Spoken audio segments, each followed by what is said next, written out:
Well, joining us, our guest was Ukrainian Prime Minister after the Maidan Revolution of 2014. Today, he chairs the Kyiv Security Forum, Arseniy Yatsenyuk. Thank you for being with us here on France 24. Thank you, sir. Your reaction to what's happened in Poland and what just happened in Estonia? Well, look, nothing new. The designated war criminal Putin is just testing the limits, and he is pushing the boundaries of NATO and of the free world. Let me remind you that more than 24 of drones have actually made an incursion into Poland, and 3 fighter jets did the same in Estonia. And you just presented the mouthpiece of President Putin, but there was another response from Putin just a few hours ago. So he deliberately summoned his National Security Council in order to deliver a clear-cut message to the West. A new stage of nuclear saber-rattling against the West. This is the response of Putin. So it is crystal clear that this is a sniff test of Putin, whether the Western allies are ready to commit to Article 5 obligations. And as of now, the response is not as good as everyone expected. Just to remind our viewers, there is a meeting on Tuesday of NATO leaders, what's called Article 4, which is, I guess, It's a consultation. Consultation. Right. Article 4 is consultation. Article 5 is an action. It means an attack against one is an attack against all. Correct. We have Lithuania's defense minister who posted on social media, Turkey set an example, an allusion to 2015, when there was a Russian fighter jet that ventured for 17 seconds into Turkish airspace and was shot down. The pilot was killed. Is that what should have been done when there were those drones that were fired upon Poland and with these Estonian jets? I could hardly imagine what would have occurred during the Cold War if, for example, Soviet or Russian jets would violate the airspace of NATO member states. No doubt that these fighter jets had to be shot down, period. Because Putin understands only the message of action, but not a lip service. And as of now, we have plenty of different perfect statements, amazing messages, but actions, bold and strong actions are needed. And the same happens with Ukraine. Very strong resolve and very strong action against the Putin's war in Ukraine. All right, let's listen to another reaction. This is from the Polish Prime Minister. There was not just the overfly of that island off of Estonia. There was also, according to Warsaw, the violation of the safety of the Petro-Baltic drilling platform in the Baltic Sea. Now, Warsaw notes this was in international waters, but listen to the language of Donald Tusk. We are ready to make any decision aimed at destroying objects that might pose a threat to us, such as Russian fighter jets, if they violate, for example, if they fly over our territorial waters. I also need to be absolutely certain, and you understand correctly, I won't elaborate on this, that all our allies will treat this in exactly the same way as we do. All the allies, Arseniy Yatsenyuk? Or is there one that's wavering, the United States? Well, that's a million-dollar question. President Trump, he just gave an interview a few hours ago, and he said that he stands by the U.S. commitment to support NATO member states and that he is ready to make a bold action. But once again, whether it is to come, whether it's true, all depends on the U.S. right now. And look, Putin is trying to play Trump, it's clear. But I still believe that Trump will never allow to be humiliated by Putin. And Trump is quite unpredictable because a lot of folks, they didn't predict that Trump could hit Iran with a missile attack. But it happened. So this gamble that Putin launched against the West and these kind of provocations that Putin started to make could have very bad and dreadful implications for Russia. But once again, it all depends on our unity. Well, that's the thing. We had the first instance over Poland, and those drones fell over a period of 6.5 hours. And then this flyover, 12 minutes on Estonian airspace. Why weren't those Russian MiGs shot down? Well, they had to make it. I believe this test... They should have shot them down. Absolutely. Absolutely. Once again, look at the history of the Cold War. this is under the obligation of every NATO member state. That's my humble opinion. This is the way I read Article 5. And this is the way Putin reads it. If he doesn't see any kind of strong response, he will move further with another incursions, with another acts of provocation, and even he is considering an option to wage the war against the Baltic states. And I fully share take of the European Union High Commissioner and all our Baltic states friends that, look, they are in danger. And it's all due to the fact whether Americans are ready to support NATO. So there is no other option for the United States rather to stand by the NATO and to help Europe to deter Russians, and to help Ukraine to deter Russians. Many of our viewers, they're too young to remember the Cold War. When there is nuclear saber rattling, as you say, from Moscow, they're scared. And this is another weapon that Putin has in his war chest. So he...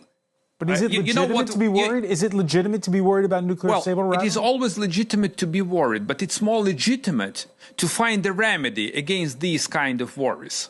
That's what FDR, Franklin Delano Roosevelt, said.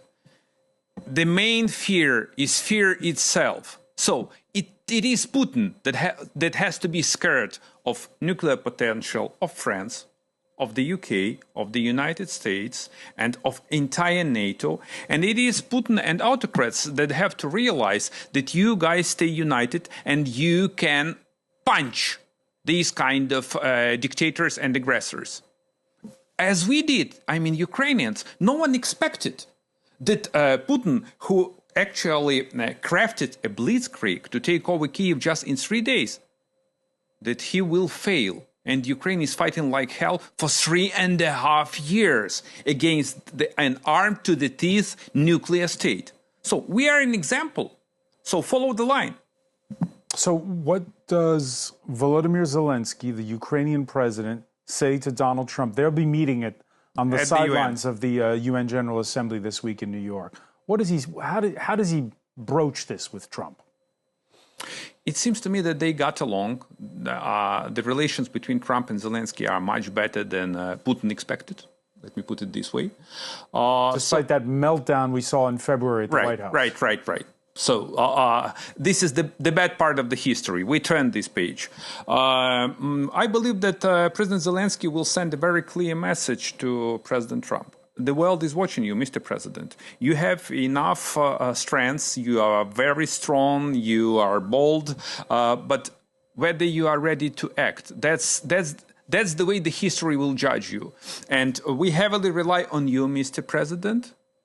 And we believe that you are to defend sovereign and independent Ukraine with our Western allies. Otherwise, you will be humiliated by dictators. And Putin is not the only one. It's a cohort. It is a huge alliance. It is a nexus of new evil under the auspices of China. So if the US wants to lead the world, to lead the free world, they have to act. And I still believe that President Trump will act. Is the same Donald Trump that was president once before, or is this a different Donald Trump? Well, here is the thing. Francois, during his first term, he decided to supply a lethal weapon to Ukraine. Maybe you remember, and your viewers let me recall, that he decided to supply Ukraine with Javelin anti-tank missiles, contrary to his predecessor, Barack Obama.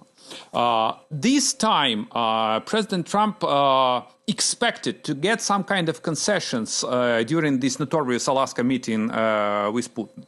But he was played out by Putin. And now it's time to act and for him to make a U-turn against Russia. But once again, let's wait and see. That's what usually Trump says. Let's see what's going to happen. Because there was still this talk, reported White House aides quoted by the Reuters news agency, still, as of late last week, was still pondering whether or not to keep up the same level of support for the NATO frontline states. Of course, this was before the latest incidents. Trump changes his mind a lot. But an entire political U.S. establishment stands by the NATO. Look at Republicans and Democrats in the House and in the Senate on the Hill. They are very articulate and they are very strong in their statements in supporting Baltic states, in supporting eastern flank of NATO, and actually in the US commitments to execute Article 5. So Trump is dependent on the views of his political establishment and on his voters. An overwhelming majority of Americans strongly oppose Russia. An overwhelming majority of Americans believe that Russia is actually a threat to the US national security. So, and this plays into our hands, I mean, in terms of increasing the probability rate of the right decision of President Trump. And the right decision is to provide support for Ukraine, to actually be very strong in supporting NATO, and to present one united front with the European Union in imposing secondary sanctions and secondary tariffs on Russia. But once again, Putin is closely watching whether this lip service transfers into some kind of actions. As of now, no. But there is no way to delay the decision. Otherwise, this is going to be a disaster for the US and for the White House. Arseniy Yatsenyuk, you talk about Volodymyr Zelenskyy learning on the fly how to better manage the relationship. And your president is doing well. I mean, President Macron and UK Prime Minister. So you guys know the playbook.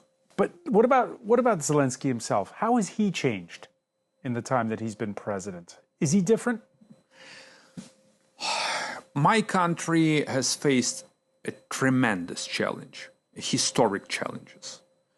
And it seems to me that President Zelenskyy has changed a lot. He's the different president. He's the wartime president. I was the first wartime prime minister, and he is actually the second wartime president, but he fully understands the historic momentum, and he fully understands that the history lies on his shoulders. Arseniy Yatsenyuk, I want to thank you so much for being with us here on France 24. One last question, though. We talked about Russia and Russian meddling. Being here in Paris, do you feel elements of Russian language sometimes in the people you speak with? Russian influence, how far does it reach? You know, you have a quite strange history of relations with Russia. You know, you were always excited by so-called Russian culture. That's another weapon of Russia. The Russian culture happened in Bucha, in Mariupol, and all over Ukraine with the tortures, rapes, and killing. This is the Russian culture. Thanks God, I haven't had Russian language in Paris in the last 24 hours. All right, we'll leave it there, Arseniy Yatsenyuk. I want to thank you so much for being with us here on France 24. Thank you, sir.